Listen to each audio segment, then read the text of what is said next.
ஸ்ரீமதே ராமானுஜாய நமக. தினம் ஒரு திவ்ய பிரபந்தம் தொடரிலே இன்றைக்கு 1991 பகுதி.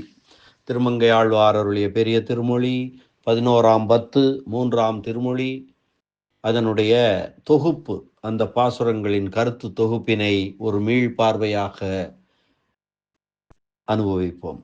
மீள்பார்வையாக அனுபவிக்கும் போது நம் மனதிலே நன்றாக பதியும் என்ற காரணத்தினால் தான் இந்த தொகுப்பு வழங்கப்படுகிறது. நம் பெண்மை சிந்தித்திராது போய் தூமலர் நீர் கொண்டு தொழி நாம் தொழுதேத்தினால் கார்முகில் வண்ணரை கண்களால் காணலாம் கொலோ என்று சென்ற திருமொழியின் 9வது பாசுரத்திலே பரகால நாயகி தோழியை பார்த்து சொன்னாள். அதன்படி தம் பெண்மை நெறியை மீறியாவது எம்பெருமானை காண வேண்டும் என்று விரும்பியவர் அப்படி புறப்படாமல் மேலும் தாம் இழந்ததற்கு வருந்தி கொண்டு சற்றே நின்றார் பரகால நாயகி. பரகால நாயகி ஆகிய திருமங்கை ஆழ்வார். அது கண்டு பொறுக்காத எம்பெருமான் வந்து உடனே முகம் காட்டினான். ஆழ்வீர், சிறிது தாமதம் செய்ததற்காக இவ்வளவு மிகுந்த துயரப்படுதல் ஆகாது. சிறிது தாமதம் செய்ததற்காக இவ்வளவு மிகுந்த துயரப்படுதல் ஆகாது. ஒரு அடியவனை பெறுவதற்கு நான் எவ்வளவு பாடுபடுகிறவன் என்பதை நீர் அறிய மாட்டீரோ? உம்மை பிரிந்ததனால் நான் அல்லவா வருத்தப்படுகிறவன். என்னை விட்டு நொடி பொழுதும் இருக்க மாட்டாதவர்கள் எவரோ அவர்களை விட்டு நானும் இருக்க மாட்டேன் அல்லவா? என்னை பற்றி நன்கு அறிந்திருந்தும் நீர் எப்படி வருத்தப்படல் தகுமோ என்று சொல்லி ஆழ்வாரை, பரகால நாயகியை சமாதானம் செய்தான் எம்பெருமான். என்றாலும் தம் ஆற்றாமை அடங்காத ஆழ்வார் மீண்டும் பிரிவில் வருந்தி தான் படும் துன்பங்களை கூறுகிறார். இதுவும் தலைவி பாசுரமாக செல்கிறது. இந்த திருமொழி அந்தாதி தொடையிலே அமைந்திருக்கிறது. எம்பெருமானை பிரிந்த அன்று தொடங்கி பரகால நாயகி பகைப்பொருள்களால் வருந்தி துயரமடைந்து நம்மை வழிபடத்தக்க கூட்டத்தில் ஒருவராக நினைத்து அவன்தான் வேண்டுமென்றால் அவனே நம்மை உபாசித்து வந்து நம்மை பெற்றுக்கொள்ளட்டும் என்று நாம் பெரிதாக நினைத்து கொண்டிருந்தது போதும். வேண்டுமென்றால் அவனே, எம்பெருமானே நம்மை உபாசித்து வந்து நம்மை பெற்றுக்கொள்ளட்டும் என்று நாம் பெரிதாக நினைத்து கொண்டிருந்தது போதும்.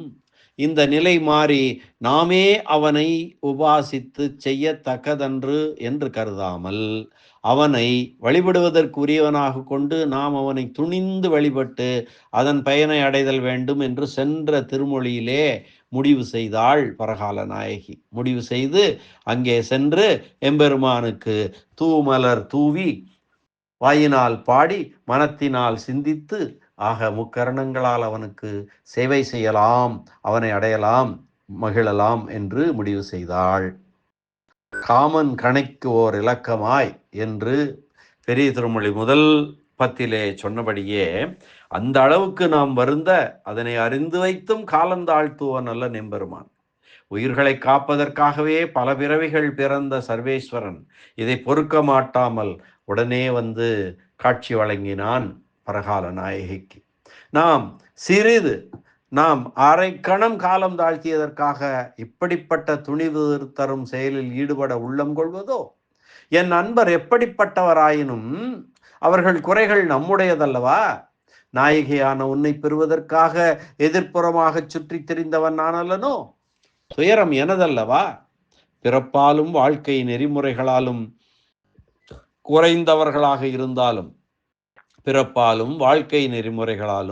குறைந்தவர்களாக இருந்தாலும் நம்மை இன்றி வாழ இயலாது என்ற நிலை அவர்களுக்கு உண்டானால் பிறகு அவர்களை விட்டு நான் உயிர் வாழ்வேனோ?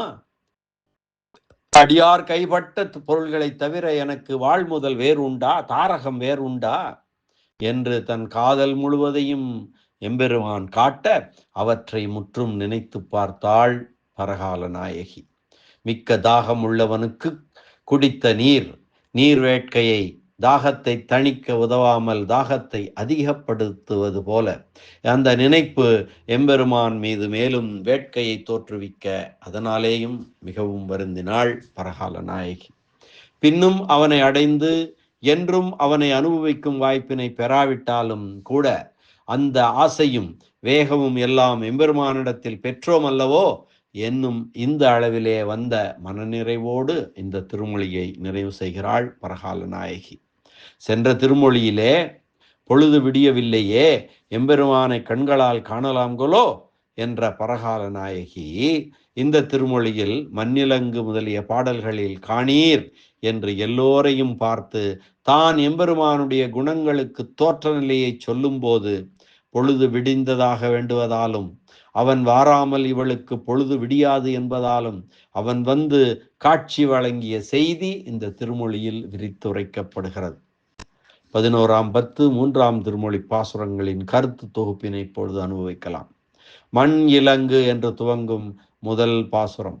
பல அரசர்கள் திரண்டு விளங்கி நின்ற பாரத போரிலே சாரதியாய் நின்று தேரை நடத்தியும் மகாபலி சக்கரவர்த்தியை பொன்மயமாக விளங்கும் திடமான விலங்கிலே பிணித்தும் அலைவீசும் கடலால் சூழப்பட்ட தென்னிலங்கையினுடைய பெருமையை அழித்தும் இருக்கிற எம்பெருமானுக்கு எனது ஒளிமிக்க கை வளையல்களையும் மேனி நிறத்தையும் அழகையும் இழந்து நின்றேன். அவன் அடியார்களை காக்கும் இந்த அழகை காணுங்கள் என்கிறார் பரகால நாயகி. இருந்தான் என துவங்கும் 2ஆம் பாசுரம்.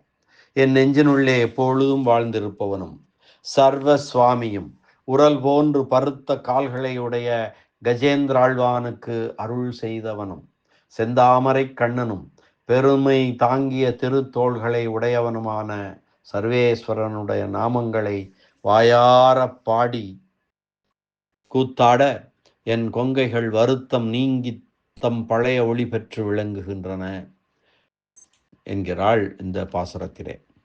அடுத்து அன்னே இவரை என துவங்கும் 3ஆம் பாசுரம். ஆஹா, இந்த பெரியவரை நான் நன்கு அறிவேன்.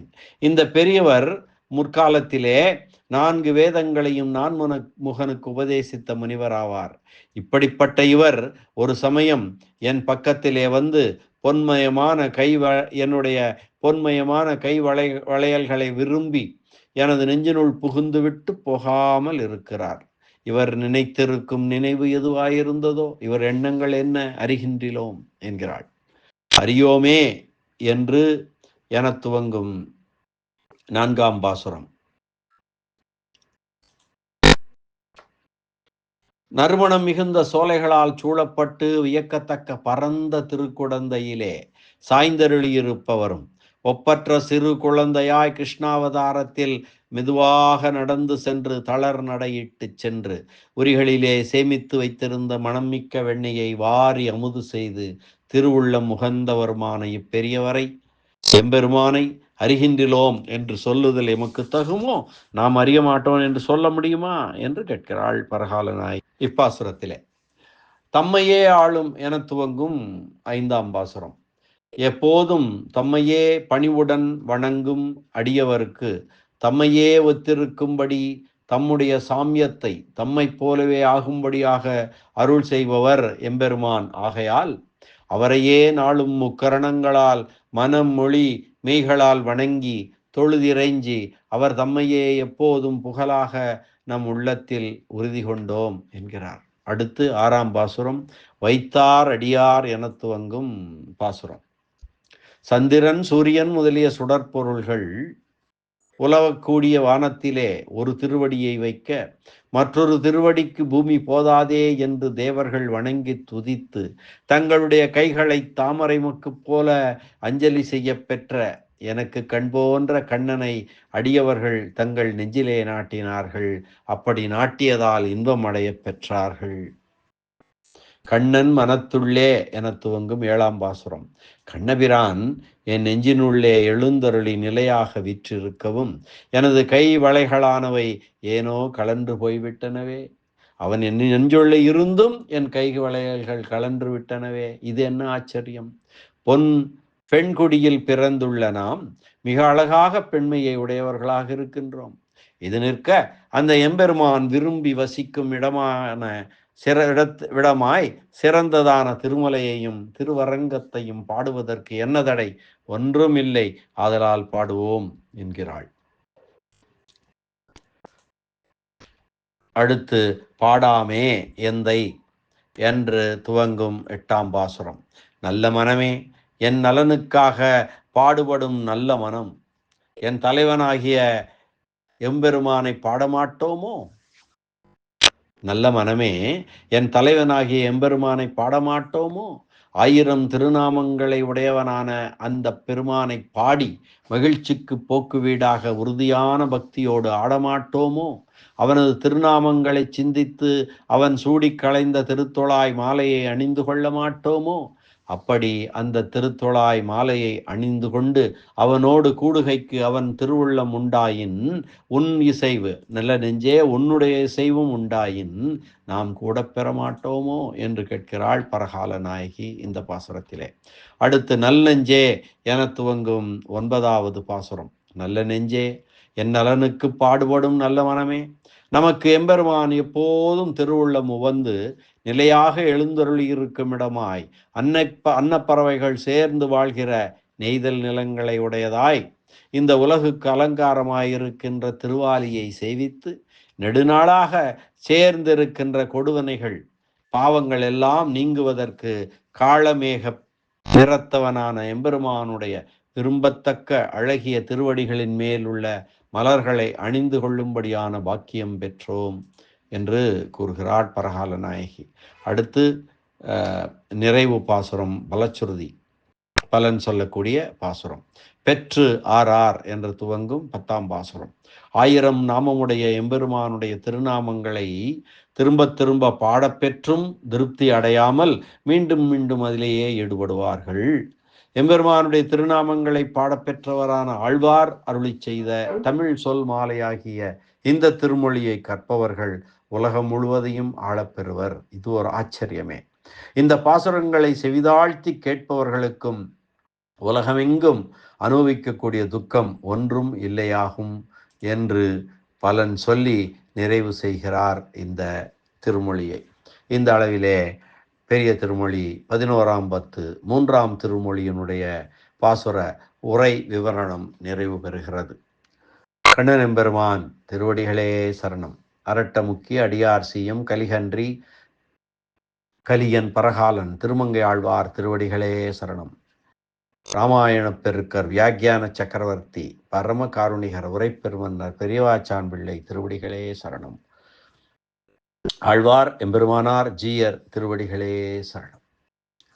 மீண்டும் அடுத்த பதிவிலே சந்திக்கலாம். அடுத்த திருமொழி 4ஆம் திருமொழி பாசுரங்களுடன் நாம் சந்திப்போம். நன்றி, வணக்கம். ஸ்ரீனிவாச வெங்கடேச ராமானுஜதாசன் திருவரங்கம்.